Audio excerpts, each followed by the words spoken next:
தூத்துக்குடி மாவட்டம் விளாத்திகுளம் தாலுகா வேம்பார் கிராமம் அருகில் உள்ள குஞ்சாவரம் கிராமத்திலேருந்து பேசுகிறோம். இந்த குஞ்சாவரம் கிராமத்தை சுற்றி பெரியசாமிபுரம், முத்தியாபுரம், பச்சையாபுரம், வடக்கு செவல், ராயப்பன் செவல், பிபோசி செவல், வேடப்பட்டி, அச்சங்குளம் வேடப்பட்டி, கோட்டநத்தம், மந்திக்குளம், தாப்பாத்தி, இப்படி கிட்டத்தட்ட இது அத்தனை கிராமங்களிலும் பனைமர தொழிலை வசித்து வருகிறாங்க. இந்த பனைமர தொழிலாளர்கள் ஒட்டுமொத்தமாக இப்போ ஒரு 4000 5000 பனைமர தொழிலாளர் இருக்காங்க. இதுக்கு முன்னாடி ஒரு 10 வருஷத்துக்கு முன்னாடி ஒரு 10,000 15,000 பனைமர தொழில் இருந்த இடத்துல இந்த பனைமர தொழில் நலிவடைந்து வந்துட்டு இருக்கு. இப்போ காரணம் என்னன்னா, இந்த பனைமர தொழிலில் உற்பத்தி பண்ணக்கூடிய கருப்பட்டி, பனங்கிழங்கு இதை வியாபாரிகள் விலையை நிர்ணயம் பண்றாங்க. இது அரசு தலையிட்டு இந்த விலையை நிர்ணயம் பண்ணா இந்த பனைமர தொழிலாளர்களுடைய வருமானம் பெருகும், வாழ்வாதாரம் பெருகும். பொங்கல் போனஸாக பொங்கல் தொகுப்பூதியமாக மக்களுக்கு பொங்கல் பொங்கல் தொகுப்பில்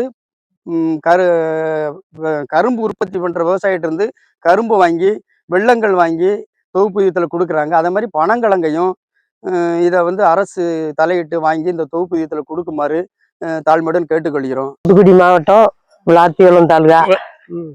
நாங்க பனை தொழில் பண்ணிக்கிட்டு இருக்கோம். வேம்பார் பகுதி குஞ்சியாபுரம் எங்க ஊரு. இப்போ 6 மாசம் கருப்பட்டி காய்ப்போம், பயணி இருக்கும். 6வது மாசம் சும்மா தான் இருக்கணும். எங்களுக்கு ரொம்ப வாழ்வாதாரம் பாதிக்கப்பட்டு கஷ்ட நிலையில நாங்க இருக்கோம். எங்களுக்கு நீங்க ஸ்டாலின் ஐயா நேரு மூலமா எங்களுக்கு கருப்பட்டி விலை வச்சு எடுக்குதாப்புல எங்களுக்கு உதவி செஞ்சா நல்லா இருக்கும். அது போல கருப்பட்டி, பதினி, நொங்கு எல்லாமே எங்ககிட்ட இருக்கு. எங்களுக்கு விலை வச்சு வாங்குதாப்புல எங்களுக்கு ஒரு உதவி செய்யுங்க.